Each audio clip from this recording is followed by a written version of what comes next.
The following program is rated MA-LSV. It contains strong language, sexual situations, and violence. It is intended only for mature audiences.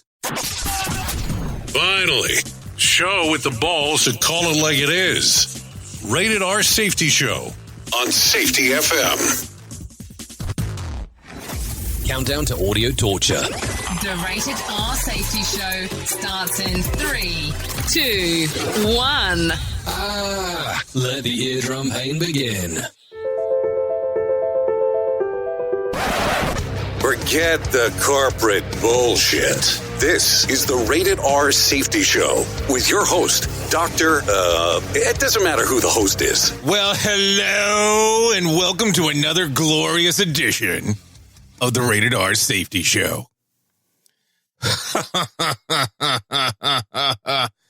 Oh, I have to tell you, last night was a long night for me. How was it for you? I have to tell you, I can't even tell you how many shows I watched, how many documentaries I watched, and how many movies. I have to say, it was a fun-filled night, but a long one. It's not even that early in the morning, and I'm already ready to go to bed. But who wants to hear me, bitch? Not many.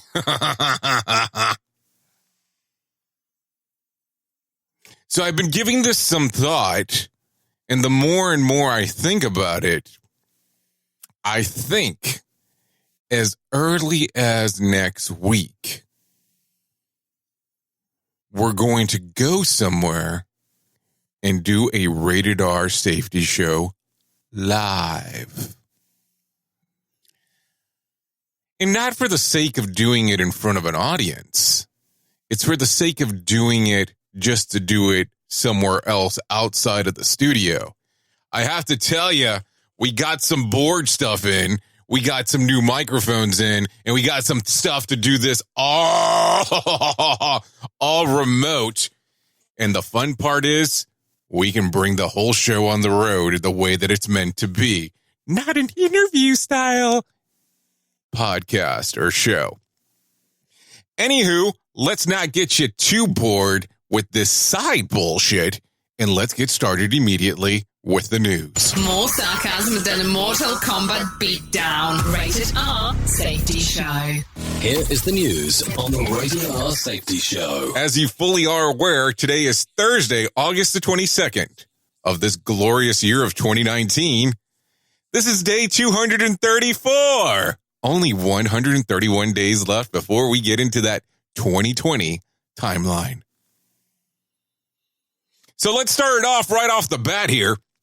The International Space Station now has a second docking port for private spacecraft.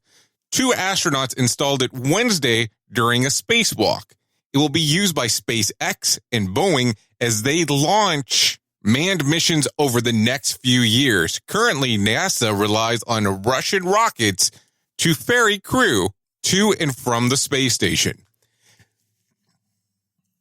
So this is going to get interesting right away.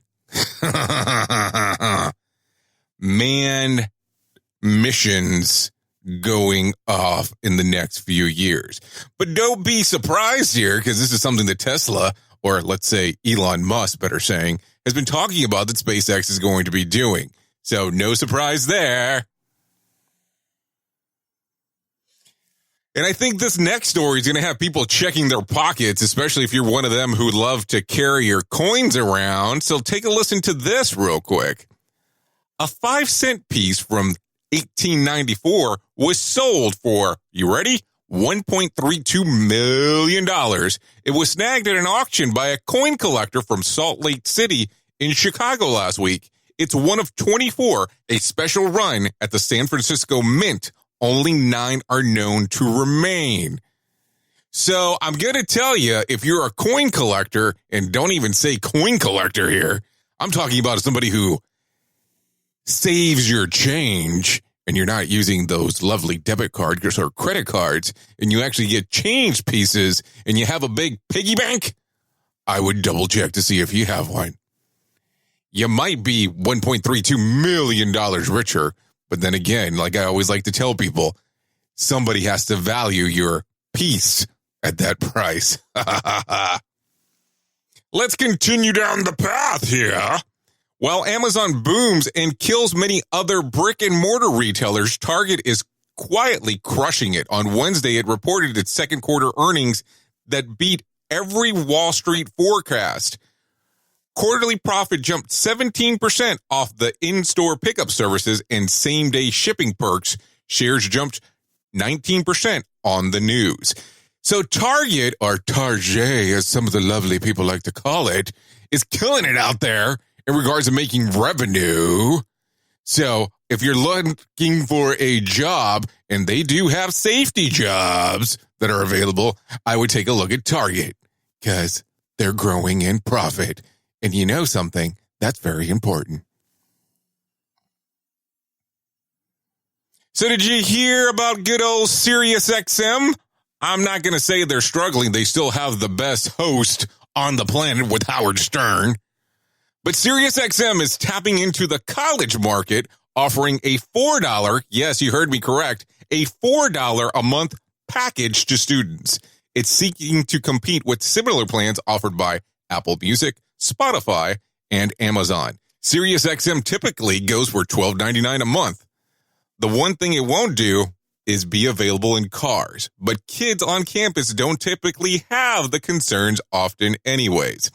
So let's kind of give you the breakdown there about the SiriusXM thing. If you have it that it works on your mobile device, you can still plug it in to play on the car.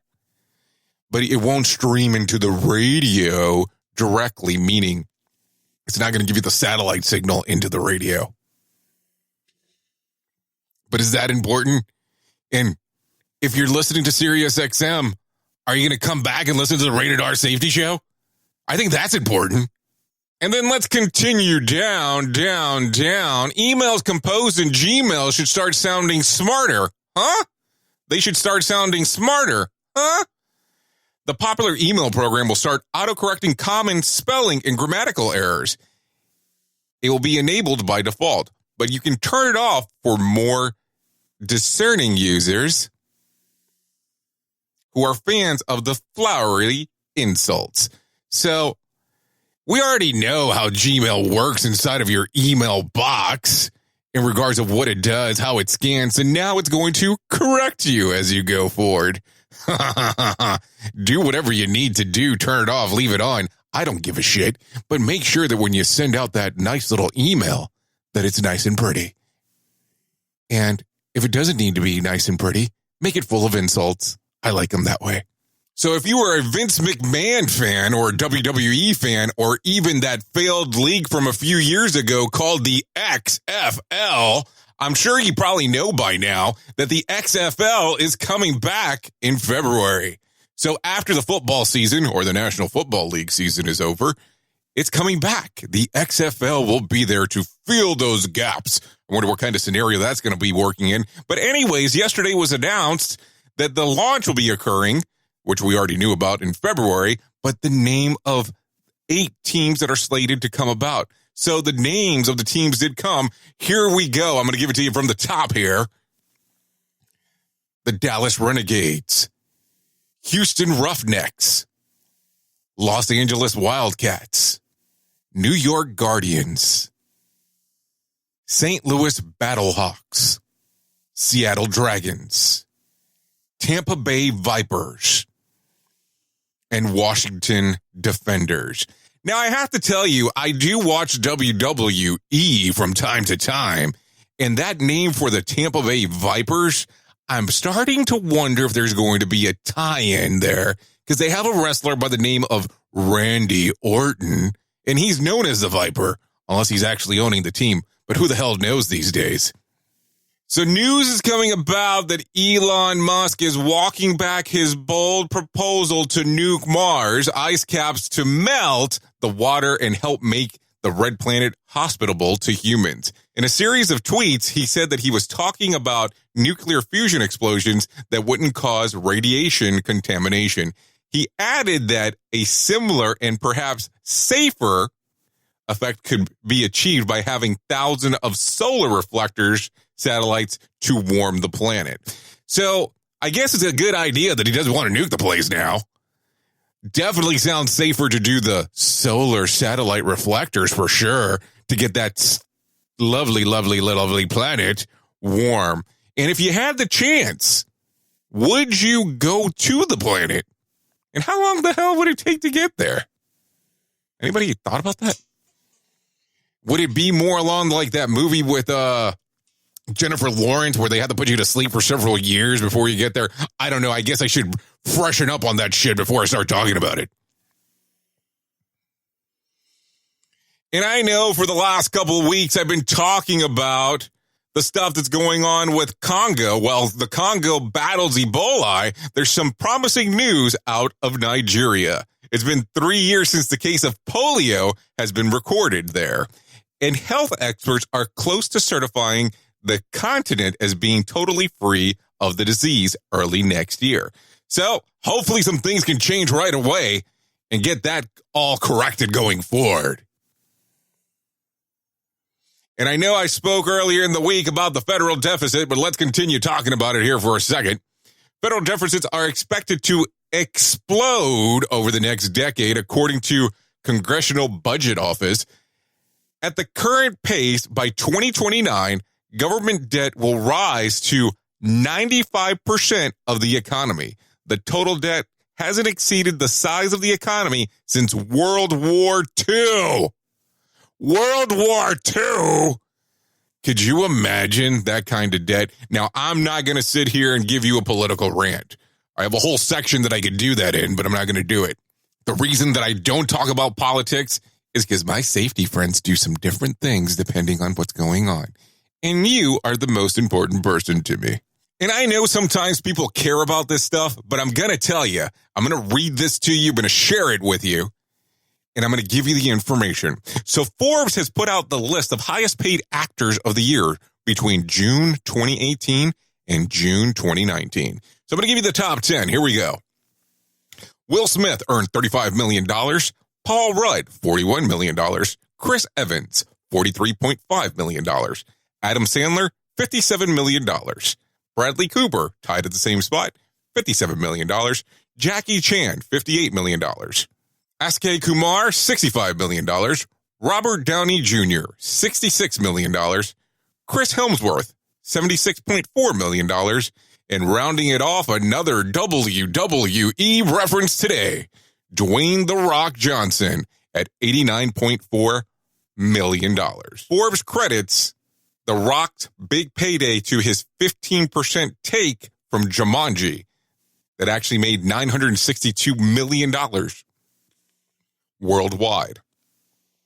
As well, that he was being paid $700,000 per episode for his show called Ballers on HBO, and the royalties worth 7 figures from his Under Armour gig thing that he has going on. Robert Downey Jr. also got 8% of Avengers Endgames, which did nearly $3 billion with a B worldwide.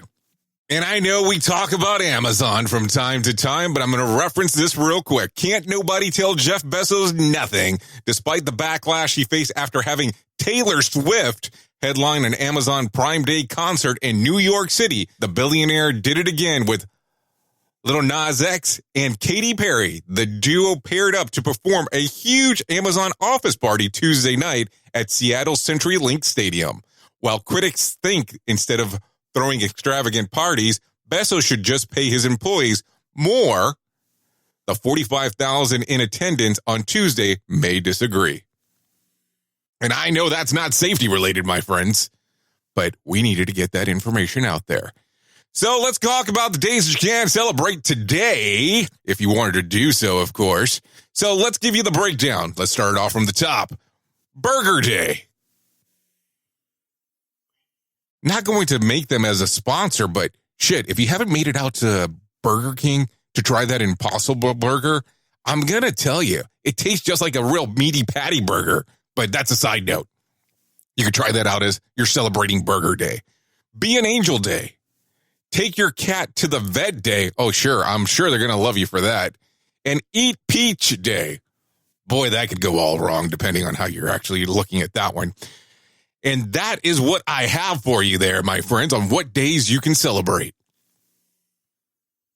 I have to give you a friendly reminder, if you are enjoying this lovely show here, please share and subscribe and do all those lovely things where you write reviews, tell people about it, share it away, where we can have these conversations, just you and I and the people that you share it with.